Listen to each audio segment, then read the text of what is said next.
Hello, Nay. Nay? Hello po. Kumusta kayo dito, Nay? Ito sir, hindi okay kaya tiis lang po. Hindi okay? Bakit hindi okay? Matagal din po ako nagkasakit sir. Ano pangalan ni Nanay? Norma po, Ilang taon po kayo? 44 po sir. 44. Ito bahay nyo. Opo, Ba't ang baba? Ang init. oo. Tiyaga lang po.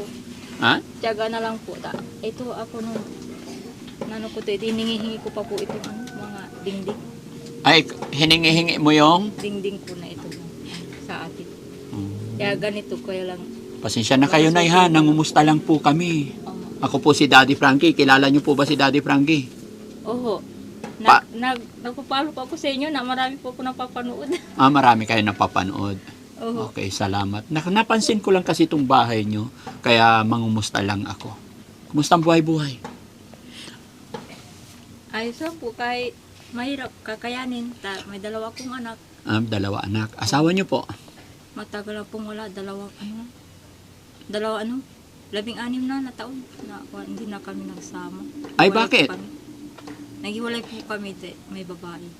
Naghiwalay kayo kasi? May babae po siya. Sa una po niyang, ay sa akin, una po akong asawa. Tapos nung sinabi ng binan ko na hindi kami legal na mag-asawa kasi wala akong magawa at hindi ako makapunta ng PSA. Nung nalaman ko, legal, ako pala yung legal. Tapos, nang babae siya, yun na po yung nangyari na naghiwalay na kami hanggang sa pinabayan na po kami ng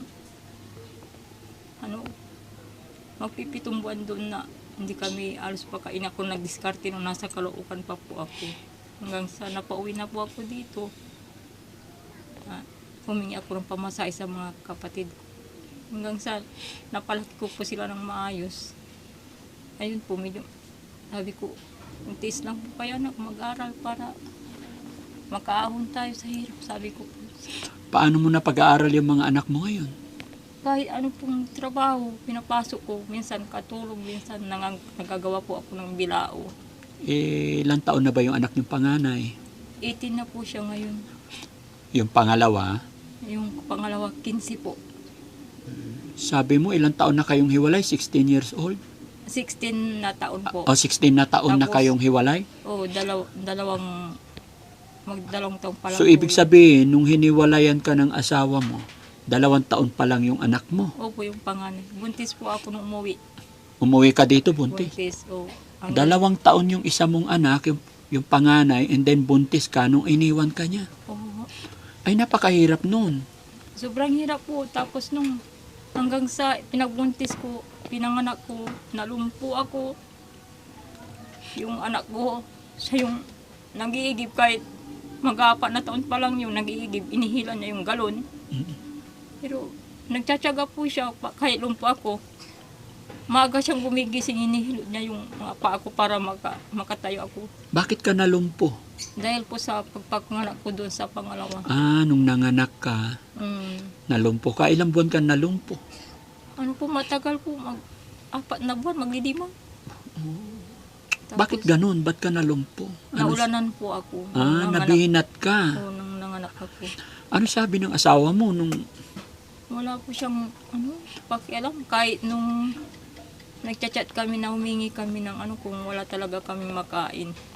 Hindi po siya, hindi po siya nagre-reply yung mga pinsan niya.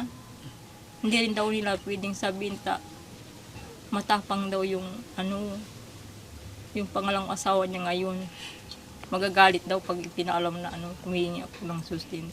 Talagang pinabayaan kayo. Oo. Bakit nasabi mo ikaw ang legal? Kasal ba kayo? Opo, may PSA po ako. Nung nakuha ko sa PSA, doon ko nalaman na kasal kami. Tapos sabi nila, hindi legal yung kasal namin. Nakuha ko, doon ko nalaman na legal ako. Di gumawa ka ng paraan, inakyat mo sa Nagtanong-tanong na rin po ako, kaya lang daw po, matagal na daw po yung nangyari. Kahit matagal na yung kasal, valid pa rin po yun. Yun sana, Kahit ilang taon na yun nakalipas, basta kasal po kayo, mapasimbahan, mapawis, walang expiration yun. Kahit matagal na, pagkasal kayo, kasal kayo. Pwede mo siyang habulin para sa iyong 2 anak. Na po, hindi ko na po nagawa yun. Walang pera. Sabi nila doon daw sana po ako magreklamo sa Caloocan. Sabi ko, malayo yun. Wala na rin ako pamasahe papunta doon. Oo. Kaya ang inatupag ko na lang po yung buhayin yung 2 anak ko. So, syempre, yun na eh. Iniwan ka 2 taon, tapos buntis ka pa that time, hanggang sa mga naka, nalumpo ka pa. Gaano kahirap yun? Sobrang hirap po yung anak ko. Manghihingi mo po ng kanin sa kapitbahay pag wala kami makain. Kahit tanongin yung marunong, humingi siya ng kanin para pagkain niya ako. Tapos yung mga tiyahin ko, minsan binibigyan nila ako ng bigas, yun na lang iluluto ko. Sa likod po dati yung tirahan namin, kaya lang dito na ako napalipat. Sa hirap ng buhay po, tiis lang po hanggang sa lumaki yung mga anak ko, ng ganun, malaki na sila ngayon. Ito sobra talagang hirap po. Kaya nalaman ng anak ko, tiis lang po, balang araw. Kung dati isang itlog, 3 tayong kakain. Ngayon, tigisa na tayong itlog, sabi niya. So, ibig sabihin yung anak mong panganay, nagtatrabaho na rin ngayon. Naghahanap po. Aalis po sana ngayon magkukuha ng barangay clearance. Maghahanap ng trabaho. Kaya sabi niya, sobrang hirap mo naman. Tapos, mag-aaral na ako sa susunod. Pansamantalang titigil ako, tutulungan po muna kayo, sabi niya sa akin. Ang sige anak, sabi ko, ikaw bahala, wala ka rin talagang susuporta kahit manghingi tayo sa papang wala silang Ganun na lang daw. ba katigas ang puso ng tatay? Hindi man lang niya nabigyan yung mga anak niya kahit Wala suporta po. lang sa anak? Kahit nung nasa ospital po yung anak ko, nangihingi ako, hindi nila ako pinadalan. Kusang loob ko na lang po na nagano sa social worker para mailabas ko yung anak ko sa ospital. Kaya sabi nila, yun lang talaga paraan. Kaya hindi ka naman tinutulungan ng asawa mo, sabi. Opo.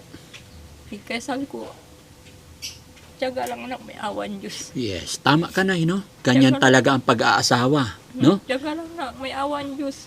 Darating tayo na siguro kahit paano makakain tayo ng may sabaw, sabi ko. Ano ba kinakain nyo lagi ngayon? Walang sabaw. May kahit tuyo, kahit ano. Kapitbahay po, hingihan ko ng ulam sa adik ko. So ngayon, nangangatulong ka. Naghahanap din po ako ngayon na nandito lang ako sa bahay ngayon. Pero nangangatulong ako pansamantala. Gaya na sinabi mo na hindi habang buhay ganton tayo, no? Tsaka sabi ka kasi nila, sa pagpapamilya, minsan talaga, hindi tayo siniswerte. Sa pag-aasawa, minsan hindi siniswerte. Pero sa pamilya, may swerte. Sana ako po. Sa anak. Malaking bagay po na swerte ko sa kanila yung kahit anong ihahain mo sa kanila, hindi ko narinig sa kanila na nagreklamo. Oo. Basta pinayuan mo sila lagi, tinuturuan mo sila ng kabutihang asal. Balang araw, kabutihan din ang balik sa'yo, no? Basta pinakain natin yung mga anak natin na galing sa pinagpawisan natin. Sabi nga nila, ang kabutihan hindi magbubunga ng kasamaan. Kaya kung kabutihan na ipinakita mo sa iyong mga anak, paglaki ng mga yan, pagtanda mo, kabutihan din ang balik nila sa iyo.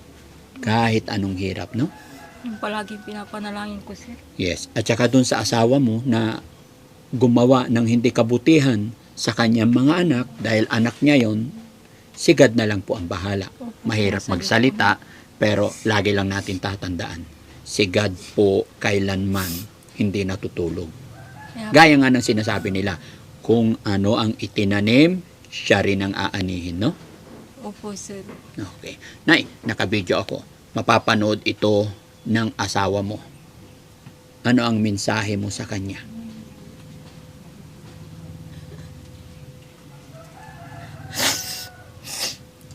Masasabi ko lang sa kanya, Sana magmula nung inabandonan niya kami, maisipan lang niya sana na yung mga anak niya nag-aaral pa rin. Ginagawa ko na lang na ako yung ama't ina. Pero sana man lang magkapagbigay siya kahit kunti sa mga anak niya. Tagal na po ng panahon na wala siyang binigay.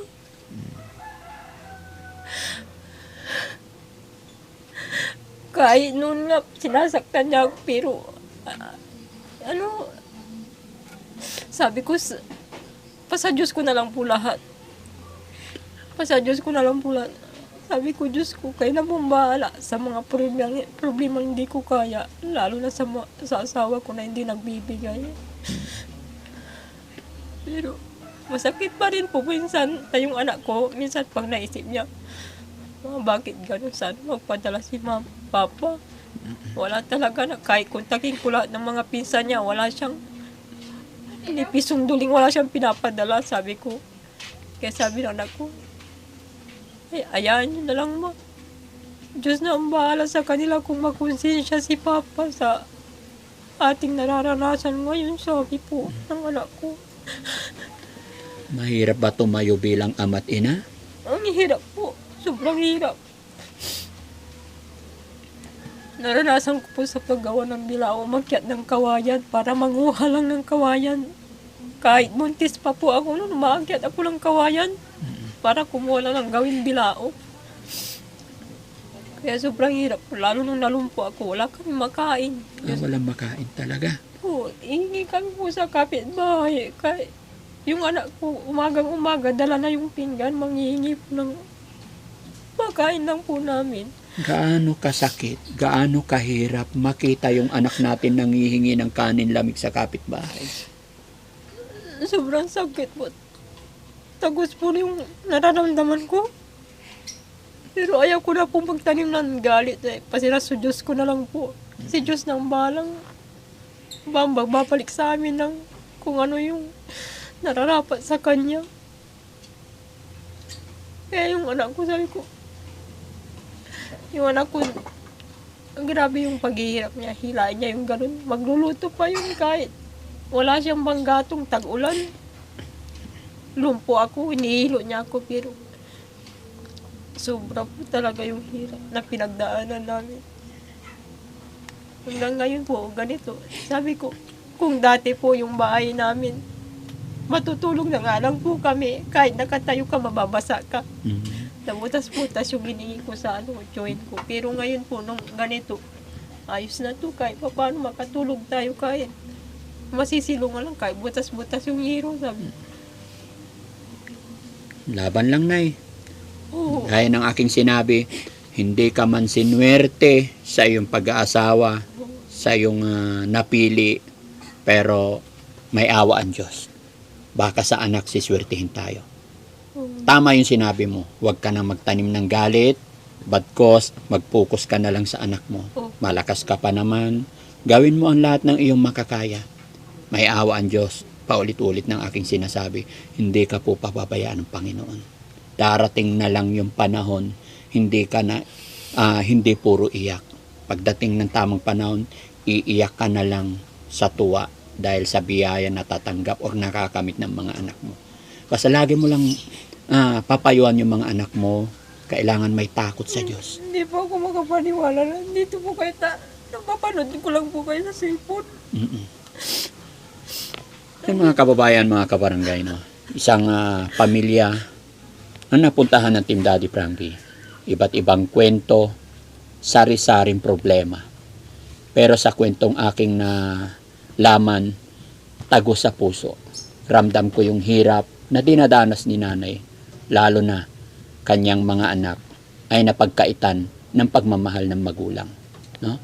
So mga kababayan, mga kabarangay, sa mga kapanood ng bidyong ito, lalong-lalo na sa mga kapatid natin na bubuo ng pamilya. Huwag po sana nating pagsawalang bahala ang ating mga anak.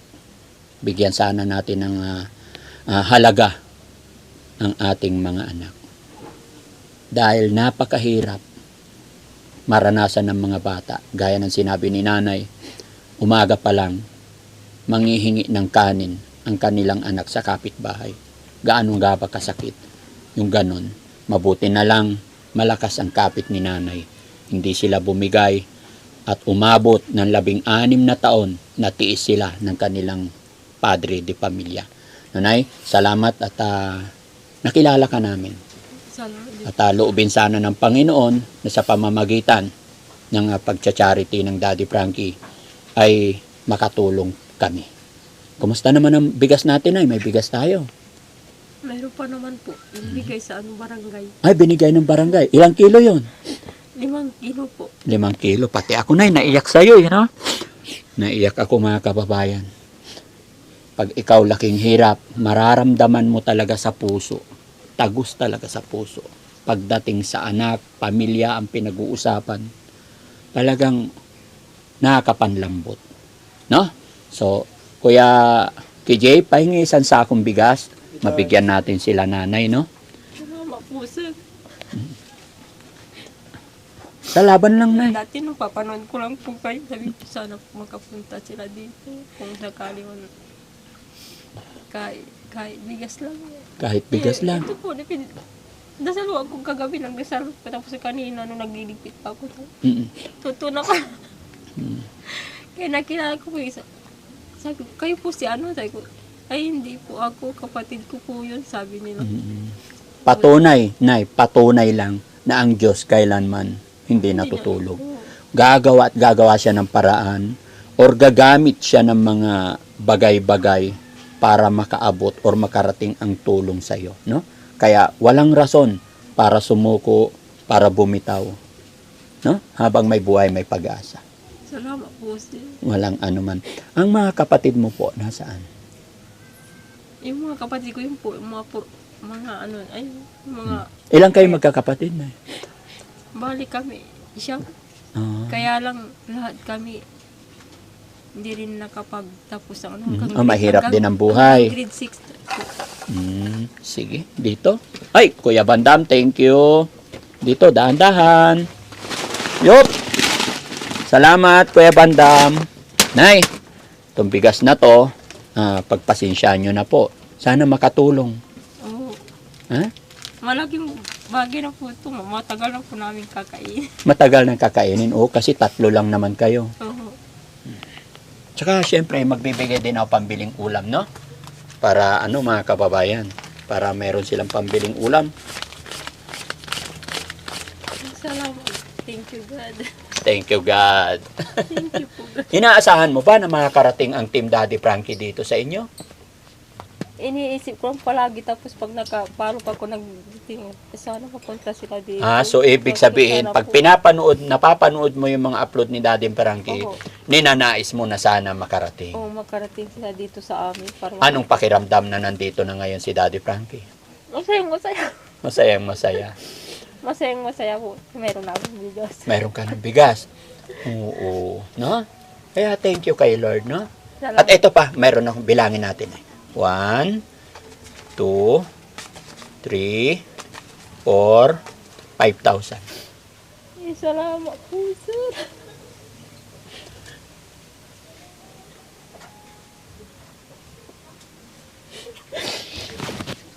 Salamat po, sir. Salamat. Laking bagay na po ito. Laban lang. Oo. Ipakita mo. Pakita mo sa buong mundo.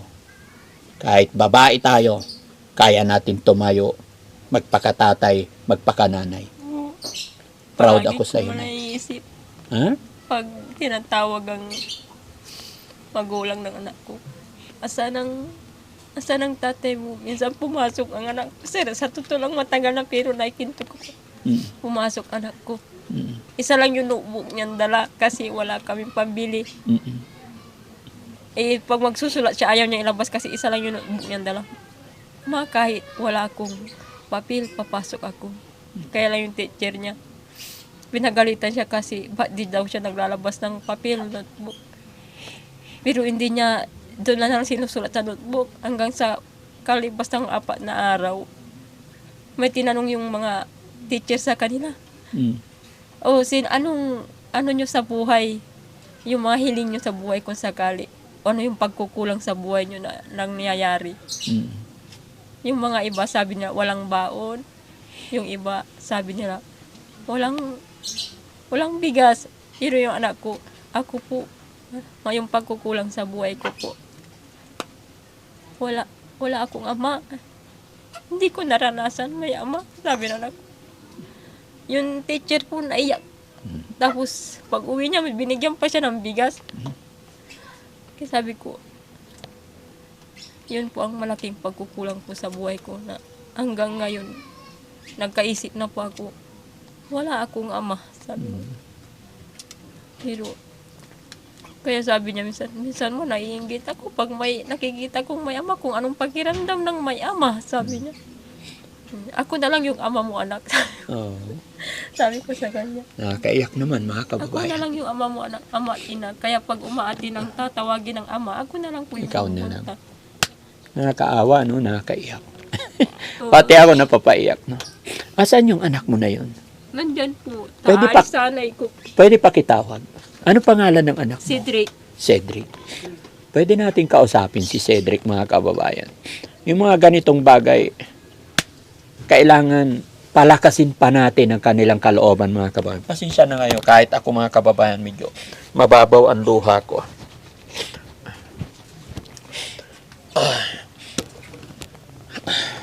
Ayan na si Cedric. Cedric, halika. Ayan. Upo ka dito. Tabi kayo ni mama mo. Ayan. Tabihan mo yung mama mo. Tabihan mo rin yung papa mo. Kumusta naman si Cedric? Okay lang po, sir. Ilang taong ka na ngayon? 18 anyos po. 18 ka na. So, anong pinagkakaabalahan mo ngayon? Naghahanap po ng trabaho. Okay. Pero sabi ng nanay mo, nag-aaral ka pa. Opo. Nag-aaral po ako ng college po. Saan? Kaso po, wala pong budget pang ano, kaya nag-iipon po muna ako bago mag-college. Okay. Tapos, yun, bali, kanina po na-interview po ako sa Sentrum po. Mm-mm. 280 po yung sahod. Magkano? Per day po, 280 po. 280. Opo. Tapos, sabi nila, natanggap po ako. Sa interview po, pumasa po ako. Tapos, pinakukuha po ako ng barangay clearance para bukas po makapasok po. Ay, very good. So, papasok ka sa sentrum. Opo. Buti tinanggap mo na yung pumasok sa sentrum. Okay na po sa akin. First job mo ba magtrabaho sa sentrum? Opo. Since before, wala ka pang na-applyan? Wala po. Wala pa po. Wala pa. Minsan naranasan na pong mag-contraction. Naranasan mo. Ano, sa Caloocan po. Yung kapatid mo, ilang taon na? 15 po. Yun. Nasaan siya ngayon? Nag-aaral po. Nasa school po. So, ikaw ang panganay, no? Opo. Opo yung panganay. Kaya, Kumusta yung buhay ninyong mag-iina dito? yun, kahit mahirap, sir. Tinitiis, sir. Kasi gawa ng kantay. Mag-isa lang ang mga magulang kong nagpaparal sa amin. Nagpalaki sa amin. Kaya, yun, tinitiis po yung hirap, sir. Gaano kahirap maging walang tatay? Sir, siguro di ko ma-explain, sir, kasi di ko rin ma-explain, sir, sa dami ng pinagdaanan, sir. Di ko na ma-explain, sir. Pero mahirap po talaga, sir. Mahirap. Opo, sir. Nangarap ka rin ba na Oo, makasama mo yung tatay mo? Ay, opo, sir, mangarap din po ako kasi gawa ng ibang pamilya po, kumpleto po, pero sa amin, hindi po. Pero kahit wala po siya, sir, nandito naman po yung magulang namin na babae, sir, na nagpalaki sa amin, sir. Okay. Ever since ba, hindi mo naramdaman yung yakap ng tatay mo? Hindi po, sir.